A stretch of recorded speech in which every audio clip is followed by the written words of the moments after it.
Welcome to the Deep Sea Archives. You are about to listen to the lore of Azir, the Emperor of the Sands. Azir was a mortal emperor of Shurima in a far distant age, a proud man who stood at the cusp of immortality.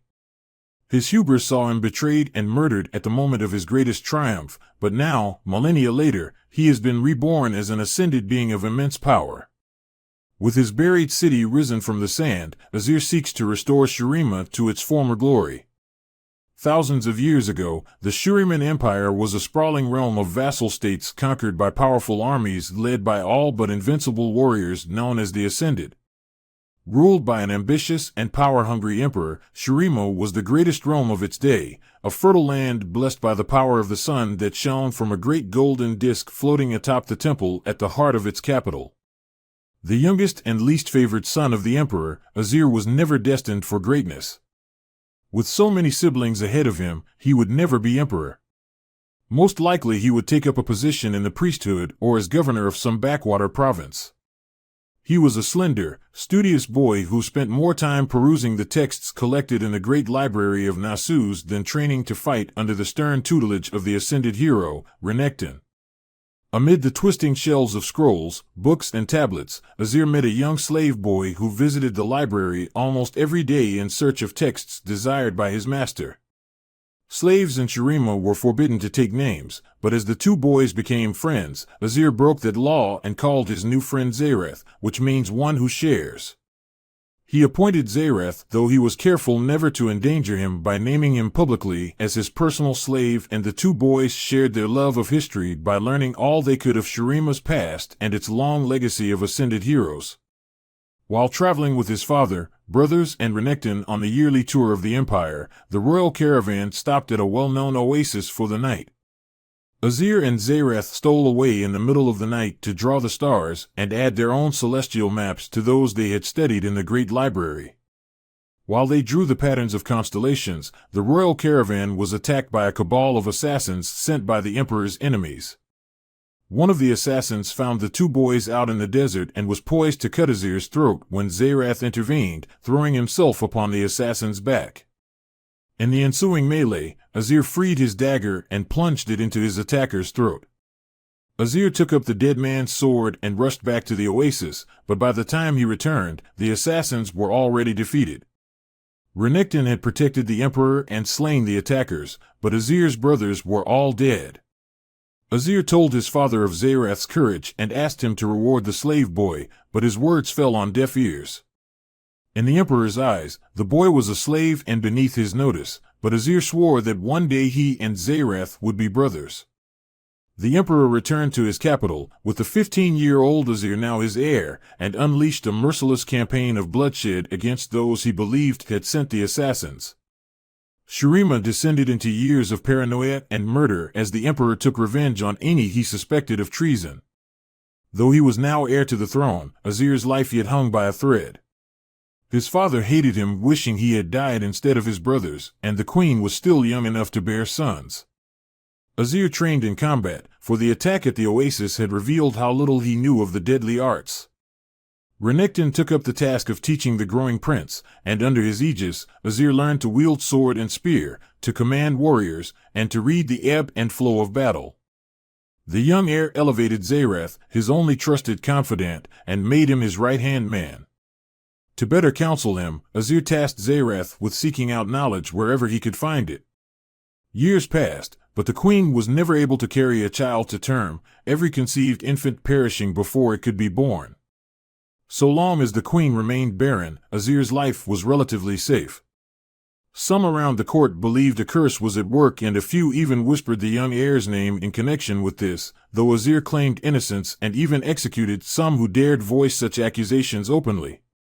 Eventually, the queen bore a healthy son, but on the night of his birth a terrible storm engulfed Shurima. The queen's chambers were struck again and again by powerful bolts of lightning, and in the subsequent blaze, both the queen and her newborn son were killed.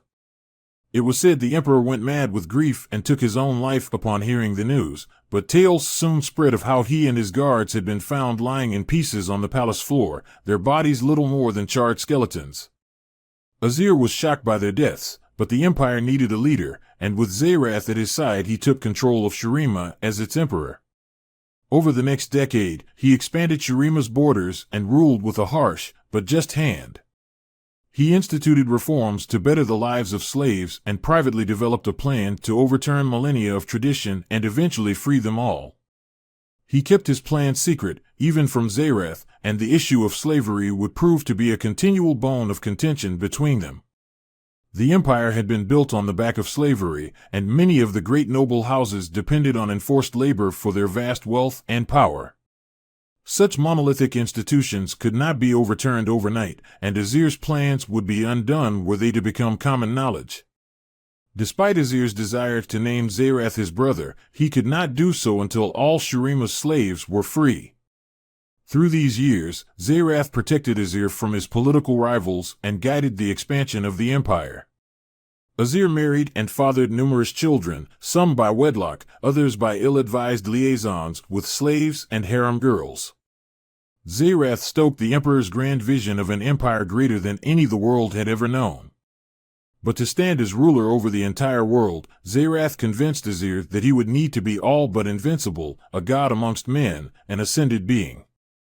As the kingdom reached the zenith of its power, Azir announced he would undertake the ascension ritual, that the time was right for him to take his place alongside Nasus and Renekton and their glorious forebears.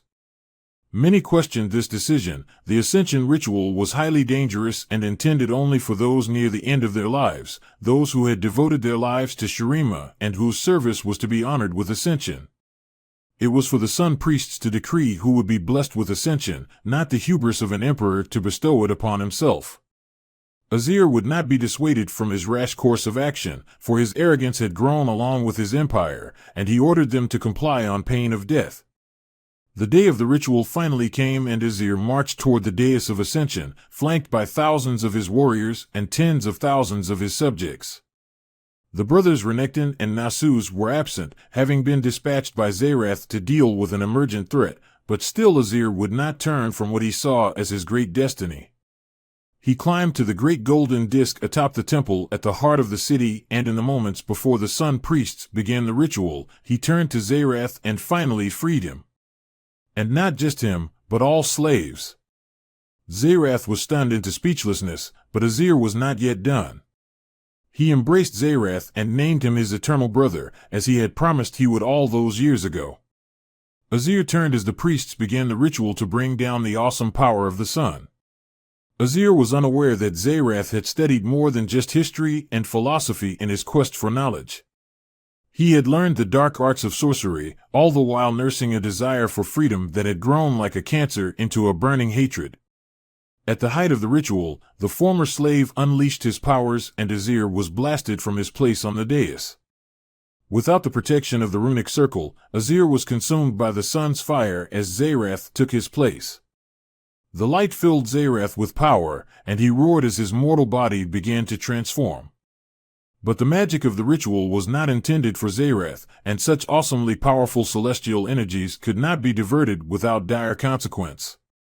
The power of the ascension ritual exploded outward, devastating Shurima and laying waste to the city. Its people burned to ash and its towering palaces fell to ruin as the desert sands rose up to swallow the city. The sun disk sank from the sky, and what had taken centuries to build was brought to ruin in an instant by one man's ambition and another's misplaced hate. All that remained of Azir's city were sunken ruins and echoes of its people's screams on the night winds. Azir saw none of this. For him, all was nothingness. His last memories were of pain and fire. He knew nothing of what befell him atop the temple, nor what became of his empire. He remained lost in timeless oblivion until, thousands of years after Shurima's doom, the blood of his last descendant spilled onto the temple ruins and resurrected him. Azir was reborn, but was yet incomplete, his body little more than animate dust given form, held together by the last vestiges of his indomitable will. Gradually resuming his corporeal form, Azir stumbled through the ruins and came across the corpse of a woman with a treacherous knife wound in her back.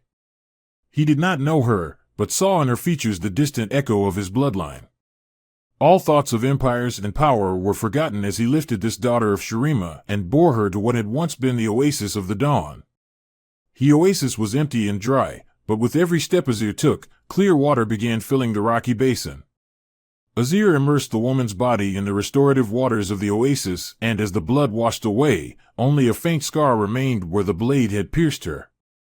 And with that act of selflessness, Azir was lifted up in a column of fire as the magic of Shurima renewed him, remaking him as the ascended being he was meant to become.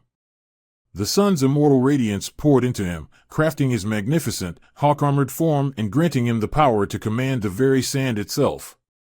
Azir lifted his arms, and his ruined city shrugged off the dust of centuries spent beneath the desert to rise anew. The sun disk lifted into the sky once more, and healing waters flowed between temples, heaving themselves back into the light at the Emperor's command. Azir climbed the steps of the newly risen Sun Temple, weaving the desert winds to recreate the city's last moments. Ghosts formed of sand relived his city's last moments from long ago, and Azir watched in horror as Zerath's treachery unfolded. He wept as he saw his family murdered, his empire fall, and his power stolen. Only now, millennia too late, did he finally understand the depths of hatred harbored by his former friend and ally. With the power and prescience of an ascended being, Azir sensed Zerath somewhere abroad in the world and summoned an army of sand warriors to march alongside their reborn emperor. As the sun blazed from the golden disk above him, Azir swore a mighty oath. "I will reclaim my lands and take back what was mine."